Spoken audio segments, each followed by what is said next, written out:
Hi, welcome back to the show. We're here at Lala Java with Heather O'Connor of O'Connor Family Law in Westboro, talking about family law. So you get, they don't do like reality shows for divorces.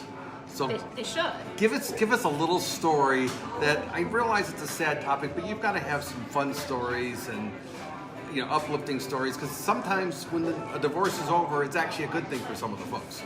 Yeah, I think it is, and I hesitate with this question due to confidentiality and not. You'll deal with it. It's only recorded. I'm trying it's to only think on of the. stories that wouldn't be. It's only on the internet. Yeah, that thing that never goes away. No, I'm trying to think of the people who have left reviews that I think wouldn't mind me not going into their names but into their details. I think one of my favorite stories and experiences within what I've done with family law is I had a man come to me who was not able to see his children at all. Mom had been keeping them away, partly with good reason. He was charged with attempted murder. He had caught his wife... But not convicted. Not convicted. All right. He also had a good criminal attorney.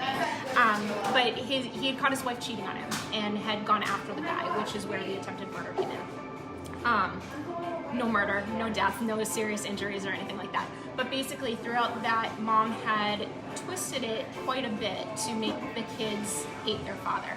And so we got into court in a situation where he was in a bad place when he first came to me. It was, the blame was on her. This was her fault. And we did a lot of work because I think we are really counselors of law, but the counseling also comes in on the personal level. He also got involved with a really great therapist, started changing his viewpoint on things, taking responsibility for his own actions and how he could change things, not necessarily blaming the wife anymore. It was a long case. It was about 3 years before we got to trial. But we did a lot of work with reunification therapists, with GALs. We had, the whole kit and caboodle, and we completely changed this around where at the end of trial, we walked away with sole legal custody, sole physical custody. He got to keep the marital home. He got to keep most of his retirement account, and Mom had to pay part of my attorney fees. So it ended up with a really great result, and yes, I'll take some of the credit, but I think a lot of it had to do with how he worked on changing his behavior, his attitude, that was able to get us legally from a really bad place to a really incredible place. That's great. So on something like that, sometimes you've got to think in terms of selling your home quickly in a divorce. Yes. Okay? So when you work with someone on a divorce, it's a sad topic. I'm divorced, you're divorced, person behind the camera is divorced, the guy that does the editing is divorced. So there's a large community of folks. I'll always have a job. Okay. What are some of your pointers to folks on selling a home quickly in a divorce? I think one of so a home, like everything else, is an emotional piece.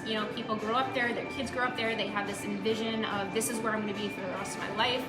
And sometimes that's not realistic. So one of the most important things to do right off the bat is kind of a cost analysis as to where you are with what the mortgage is, what it would cost if you had to refinance and buy the other person out of the equity, whether or not you're even in a position to do that. We've had some people come in and their mortgage might still be under, and they're in a position where they can't support two households and continue paying.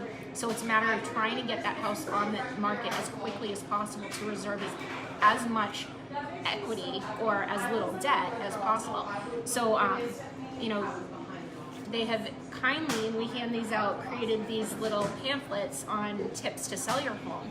Really, really important thing to consider, because if you can do it before emotions go wild and then everybody hates each other, you're going to get a much better result. It's going to be an easier process. But people can sometimes hold on to that house thinking that it's going to give them a better position in the divorce, that they'll be able to keep it, provide for their kids, and then 2 years later they can't afford it and they end up with nothing. Right. So it's a really important thing to look at right from the start. If anyone wants one of these little brochures, don't hesitate to drop a note and we will make sure that we get you a copy of the brochure and Heather's contact info. Or you can just hire us and we send this out with our welcome packet. All right, everyone, I want to thank Heather for joining us and the shameless self-promotion. Thank you, and tune in again. Thank you.